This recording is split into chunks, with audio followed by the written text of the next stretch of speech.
Assalamualaikum warahmatullahi wabarakatuh. Apa kabar teman-teman semua? Semoga selalu dalam keadaan sehat dan semangat ya. Perkenalkan, nama saya Icana Laviana Putri dengan NIM 2381070011.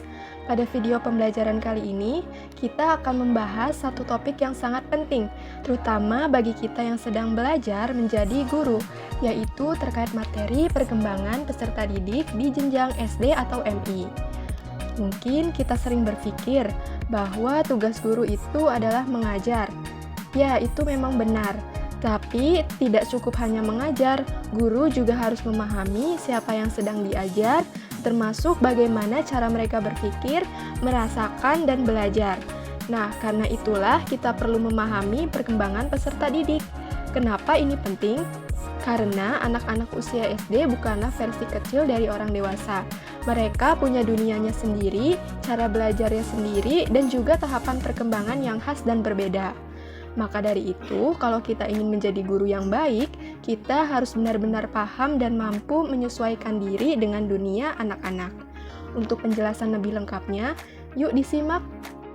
Nah, untuk pembahasan yang pertama, apa itu perkembangan peserta didik? Perkembangan peserta didik adalah proses perubahan yang terjadi secara bertahap pada diri anak, baik dari segi fisik, kemampuan berpikir, emosi, bahasa, maupun cara mereka bersosialisasi.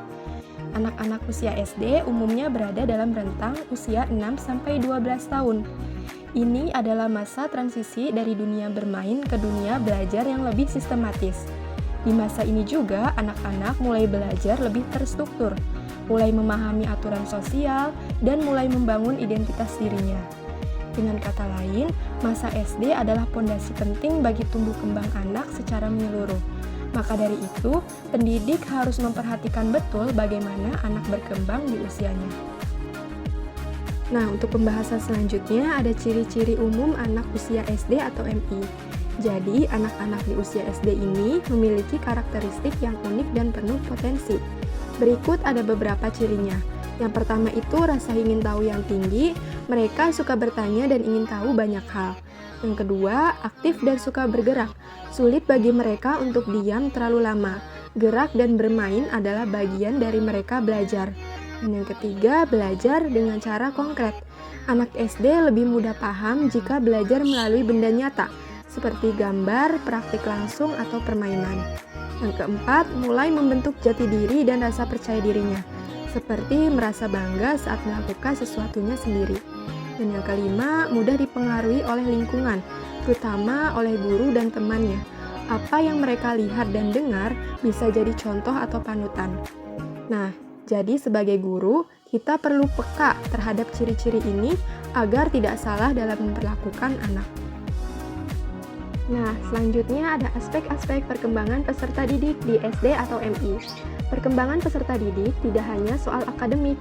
Ada 5 aspek utama, kita sebagai guru harus memahaminya. Yang pertama ada perkembangan fisik dan motorik. Anak di usia SD mengalami pertumbuhan tubuh yang pesat. Mereka mulai bisa mengkoordinasikan gerakan dengan lebih baik, misalnya menggambar rapi, menulis lancar, atau bermain olahraga dengan mengikuti aturan. Maka dari itu, kegiatan fisik seperti bermain, senam, atau olahraga bukan hanya hiburan, tetapi juga membantu perkembangan otak dan konsentrasi mereka. Dan yang kedua, ada perkembangan kognitif atau berpikir. Menurut ahli perkembangan, Jean Piaget, anak usia SD berada di tahap operasional konkret. Artinya, mereka mulai bisa berpikir logis, tetapi masih butuh benda nyata untuk memahami sesuatu. Contohnya, anak bisa paham soal pecahan kalau kita tunjukkan gambar kue yang dibagi-bagi.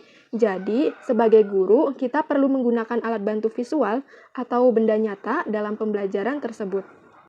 Nah, selanjutnya ada aspek-aspek perkembangan peserta didik di SD atau MI dalam perkembangan bahasa. Di masa ini, kemampuan bahasa anak berkembang dengan sangat pesat. Mereka mulai bisa berbicara dengan lancar, menceritakan pengalaman, bahkan menyampaikan pendapat. Tugas guru adalah menstimulus kemampuan ini dengan banyak berdialog, membaca cerita, mengajaknya berdiskusi, atau memberi tugas menulis yang menyenangkan. Nah, selanjutnya ada perkembangan sosial dan emosional. Nah, jadi anak-anak mulai bisa berinteraksi dan menjalin hubungan sosial dengan lebih baik.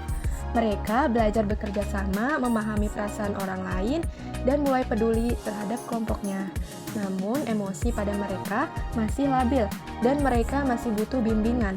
Maka dari itu, guru harus menjadi tempat yang aman dan nyaman untuk anak-anak berbagi dan belajar mengelola perasaannya. Selanjutnya ada perkembangan moral dan spiritualitas. Anak-anak mulai bisa membedakan mana yang benar dan salah, meskipun pemahamannya masih bergantung pada aturan orang dewasa. Mereka juga mulai belajar tentang kejujuran, tanggung jawab, disiplin, dan nilai-nilai agama. Maka dari itu, pembiasaan positif dan keteladanan dari guru sangatlah berpengaruh terhadap perkembangan moral mereka. Nah, untuk pembahasan yang terakhir, apa saja sih implikasinya bagi guru SD atau MI? Nah, setelah memahami karakter dan tahapan perkembangan anak SD, tentu kita sadar bahwa guru harus menyesuaikan cara mengajarnya. Berikut ada beberapa hal yang harus dilakukan guru. Yang pertama, gunakan media dan alat bantu yang nyata, misalnya seperti gambar, benda, video, atau permainan. Yang kedua, ciptakan pembelajaran yang menyenangkan agar anak merasa senang ketika datang ke sekolah. Yang ketiga, berikan penghargaan dan pujian, karena anak SD sangat senang dihargai dan itu bisa memotivasi mereka. Dan yang keempat, tanamkan nilai karakter dan sikap positif setiap hari, bukan hanya lewat ceramah, tetapi juga lewat contoh yang nyata. Dan yang paling penting itu, jadilah guru yang sabar dan penuh kasih sayang, karena anak akan belajar lebih baik dari orang-orang yang mereka percaya dan sayangi. Nah, dan yang terakhir ada kesimpulannya. Setelah mempelajari materi ini, kita bisa menyimpulkan bahwa memahami perkembangan peserta didik adalah kunci penting bagi seorang guru, terutama di jenjang SD atau MI. Jadi, anak-anak di usia SD ini bukan hanya belajar membaca, menulis, atau berhitung. Mereka sedang berada dalam fase penting untuk membentuk kepribadian, cara berpikir, dan cara bersosialisasi. Maka dari itu, guru harus tahu bagaimana anak berkembang secara menyeluruh, baik dari sisi fisik, kognitif atau berpikir, bahasa, sosial emosional, hingga moral dan spiritual. Sebagai seorang guru, perlu juga memahami perkembangan peserta didik bukan sekedar dari teori, tetapi kunci utamanya untuk bisa mengajar dengan efektif. Dengan memahami perkembangan anak, guru bisa melakukan yang pertama, merancang pembelajaran yang sesuai. Yang kedua, membantu anak berkembang bukan hanya secara akademik, tetapi juga secara sosial dan emosionalnya. Yang ketiga, menjadi pendidik yang bukan hanya mengajar, tetapi juga mendampingi dan membentuk karakter mereka. Jadi, perlu diingat, anak-anak belajar dari siapa kita, bukan hanya dari apa yang kita ajarkan. Maka dari itu, kita perlu terus belajar dan menjadi guru yang peka, peduli, dan penuh semangat. Mungkin demikian penjelasan saya tentang perkembangan peserta didik di SD atau MI. Semoga materi ini bermanfaat dan bisa menjadi bekal bagi kita semua dalam menjadi pendidik yang lebih baik. Terima kasih sudah menyimak hingga akhir. Sampai jumpa di video pembelajaran berikutnya. Wassalamualaikum warahmatullahi wabarakatuh.